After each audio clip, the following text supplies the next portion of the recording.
What's up, guys? So you got some news going on here for global, but it's not gonna be what you guys expect, and it's not what I was expecting. And from the music that's playing, you can probably expect something different. So there's absolutely nothing in terms of anniversary news here at all, unless they do it later. But the maintenance is at a different time than usually is. I don't know why. There's really nothing that much being added to the game. So there's this guy. You have to use different stuff, I think, to kill them, but I think it doesn't matter. I think it's from the game. You have to like do different stuff to fight the other arms and stuff like that. But I think it doesn't matter for this one. I think it's. Oh, this is where you get this one. This is pretty nice. This is almost like Chocobo Fina's TMR, except instead of gives HP and MP, it gives defense and spirit 20%.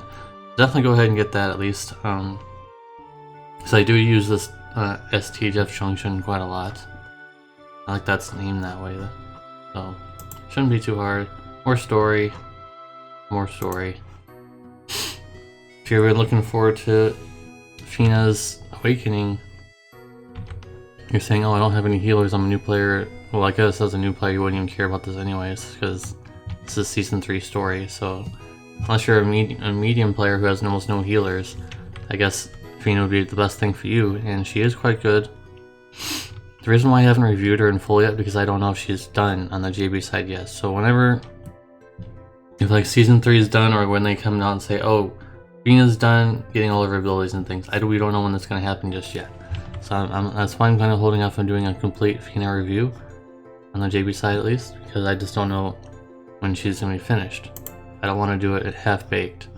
So Sieghard being the only one to get Awakenings, which for some of you guys be like, oh, finally, something cool for him. But then it's like some people are like, we're hoping that we're going to be getting more, enhancements and things like that for Xenogears and all those other collabs. Where are they at?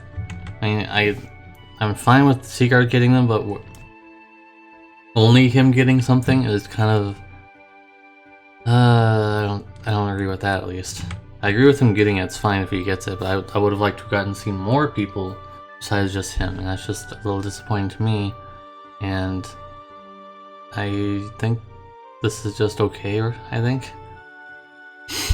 Earth resistance 50% is pretty nice, but I mean, there's just nothing here that's insanely strong. So there's that. The usual Dark Visions tickets, it's, you guys know how that is, where you probably won't get anything. Other than maybe your friend that tells you that you got a rainbow from these. That's how that works, right?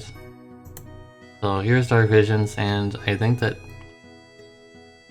things are being skipped around, I think. I'm not sure. But maybe not. No, there's still the two things, so I mean, it's the same Dark Visions as you guys expect, except there's some different things going on in terms of and here you go. So fire is not going to be hard. Lightning is going to be pretty difficult, so now you have to use like some weird thing like I used Sayaka and 2 units that are imbued with thunder or thunder weapon, and also what's his name? The global exclusive mage that has a bunch of different training frames. Xyrus, yes, Xyrus. That's my usual team for Thunder, and it's kind of not the best, but it is what it is. Water, same situation, except Ellie will finally be able to be useful in that situation. She can be Water Chainer, so that's good. In Dark Element, there's plenty of Dark Element Chainers. I'm really only looking at mages for this because physical damage dealers are fine, because they can be equipped with physical, weapons and stuff like elemental weapons and things. So I'm not worried. That's why I don't talk about physical DPS, because usually you can just equip a weapon or imbue them instead, and it doesn't matter. They can be like Cloud, for example, like the CG Cloud, the AC version. You can be anything. That's the reason why he's so good. He can literally be anything. You can be your elemental finisher. You can be a chainer with any element equipped. Sorry about all this. And here we go with another raid. And yeah, I know this is not what you guys are expecting. It's not what I was expecting. But here we are, and I don't think any of this equipment is really that interesting. It's like good for new players at least. Selphie's dress is decent. There's nothing really here that you're gonna be like, oh my god, I gotta go ahead and get all that stuff. Nothing really here that's gonna be insane for you. So, as you might expect, yes, Final Fantasy VIII Raid is here, and Selphie and Irvine are coming into the game, and it's the usual step-ups, which is fine. And of course she's gonna get a global upgrade, but hopefully it's not just the STMR, because it would be nice if she could get other... Okay, there are some other... I don't necessarily like that. I mean, unless that's like her... That might be actually be her... I don't know what the global names are, sorry. That might be her... The move that's... Like, it's kind of like how the duo units can be imbued, or something like that. For like Ellie's Limit Burst. I think this can be the same thing where she can be... It's a magical damage dealing move, but it can be imbued, because she does have some imbues in her kit. So, at first I was like, oh, I don't know what that is, but now I kind of get why maybe that'd be getting a global upgrade, because she does have some imbues in her kit to take advantage of one of her moves to do that situation. And her S-Teamer actually got a bit of a boost, because I believe it gets magic when equipped with the fist is something new. The rest is the same, although I think that magic 50% is buffed. In fact, we're gonna go ahead and check. We'll see what the other S-Teamer is. So normally it's 20% magic. I don't know what I'm saying. 20% magic, and it also has 50% magic true dual wield, and it gives dual wield, but it does not give anything else. So there's a pretty huge buff actually for an S-Teamer. 50% magic. That's pretty huge, and also magic when equipped with a fist. Obviously, she's gonna be doing that. Now there comes a situation where it's really only good for her because what kind of mages are equipping fists? I can't think of very many except for Selphie. So it's really good for her, so you might have to, like, I'm probably just gonna have to ignore the other the stat boost, the 50% or the 30% when equipped with a fist. And Irvine is here.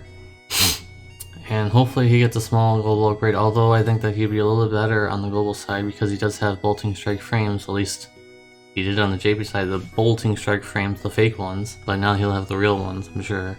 And he's probably one of the first units that can quadcast physical chain.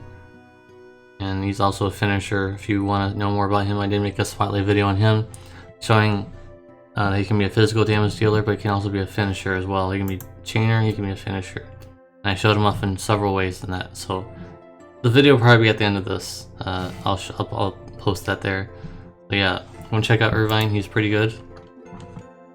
And Edia, unfortunately, is a 4-star, so no one really cares about that. Although she does have some decent chaining.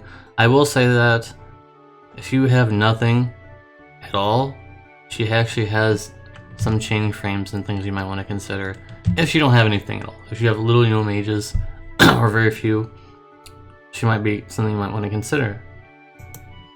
And anyone who's new to the game and watching this, basically how you work out this, if you want to go for this banner, for this step up only, not any other ones, if you go through the step up you get coins that if you get enough you can purchase things with, and you need 4 of these tickets you see here that says 1 and 1 and 1. You need 4 in total to be able to summon on this banner here for a 20% chance of getting Selphie or Irvine, but it's always going to be a rainbow.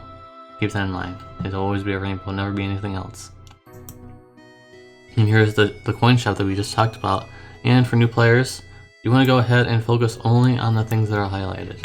Nothing else. Don't focus on any of the things below it, because anything else below the stuff that's highlighted you can get for free in the game just fine. You don't need to you don't need to purchase in the store. And finally, in the other step up, if you go all the way to the end, you can pick either Irvine or Selphie. So there's that. Use this step up, not the other one. So in total, what do you guys think? I know most of you guys are probably going to be disappointed because it's not anniversary news. I was expecting anniversary news because it's going to be coming, I guess it's not technically, I don't know, I guess next week will be anniversary, huh? Since it's technically not the end of the month yet. I thought it was, for some reason. I thought it was the end of the month already. Nope. and not the end of the month yet. So next week will probably be anniversary news. So let me know what you guys think. Leave your comments down below. If you liked the video, please give a like. If you disliked the video, please give a dislike. And yeah, I'll be reviewing them as always, and I'll see you guys in the next one. Peace.